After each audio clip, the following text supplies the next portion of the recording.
Hello, and in today's video, we're going to go over 5 things that you're not doing while you're shed hunting that will going to end up benefiting you in the long run during next season of deer hunting. Alright, we're going to work backwards. We're going to start with number 5. So, number 5, go to a new area. Like, experiment. Try to go to a different area that you haven't been to.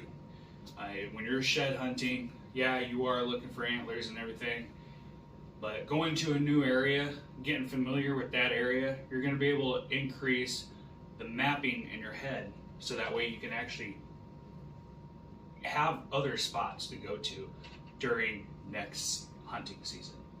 Also, on top of that, finding food sources during your experiment on going to these other areas.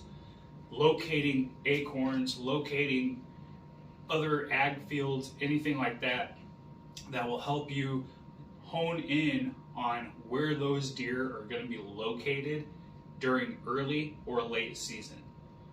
Yeah, you are shed hunting, but you are also gaining some knowledge from that new area to have on a back burner so that way you have a plan B during next hunting season. Number 4, pick out finer details using optics. So, I mean, you get your binos out. Yeah, you are shed hunting again. You're not necessarily looking for deer, you're not spot and stalking, but using your optics, you're going to be able to locate those antlers a little bit better later in the hunting season. So if you're using your optics in the thick timber and you're trying to find these antlers laying on the ground, you're going to end up potentially increasing your odds spotting deer during the season a lot more than what you are going to be spotting the deer if you're not utilizing your optics. Utilizing your tools at your disposal so that way you are benefiting that in the long run. This will help you learn to spot deer a lot faster. So it depends on what your preference is, but that is typically how that works. Number 3, find and scout for beds. And I can't stress this enough. Like if you're hunting in a new area, or even if you're hunting in the same area, finding beds, pockets of beds, either a doe with fawns, whatever it is that you're locating at that particular time, trying to find out what's bedding in that area. Being detailed oriented, making sure you're understanding that you know where these does are bedded or where these bucks are bedded or big bucks are bedded, so that way you can hone in on those deer later in the future during hunting season and maximize your opportunities. You're not hunting a big buck. I mean, you could be hunting a big buck, but my objective to you is making sure that you are actually getting the deer that you want. And whether it's a big buck or whether it's just a doe that's eating corn out of the field, you would be able to be more efficient finding their beds and able to map out where they're going to be going in the afternoon during hunting season or early in the morning. So, brings me to number 2, being more observant. So, yeah, you're locating beds, you're locating antlers on the ground, you're locating all the potential food sources, but be more observant.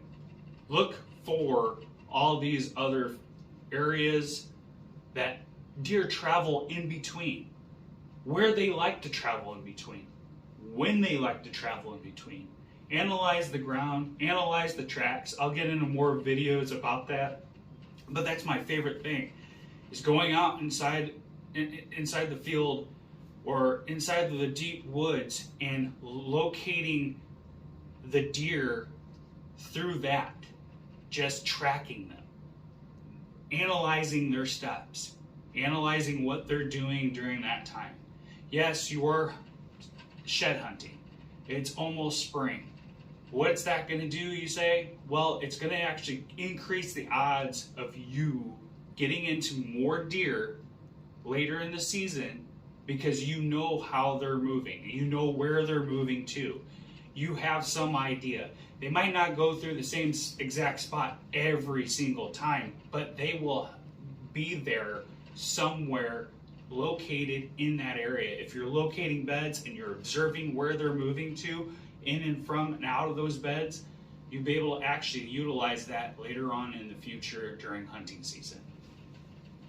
So now we get down into the juicy goodness of number one. So number one, take your time. And I can't stress this enough. I do this myself. Sometimes I find myself just running and like, oh man, I gotta get through here. I gotta find out where everything's going. Well, if you don't take your time, you're going to end up missing some opportunities. Missing whether you're stumbling onto deer or stumbling onto turkeys. And this doesn't have to necessarily pertain to deer season. You're locating and you're getting yourself outside in the woods. You will broaden your opportunities in all seasons if you're actually doing something like this. And you're going through these steps, you'll be able to locate turkeys, you'll be able to locate where squirrels are at, anything like that. You'll be able to find out where they like to be. And it's a lot easier to do that way and hone in on these other skills during shed hunting to be more efficient. So that's why I like doing it. I like going out, like I'll even be outside during spring sometimes, turkey hunting, and I'll be doing the same exact thing. I'll just be utilizing my skills, developing them, honing in on them a lot easier. All right, if you're new here and you like what you hear, and if you don't know exactly what this channel is about, we go through gear reviews, tips and strategies to help out the new and average hunter.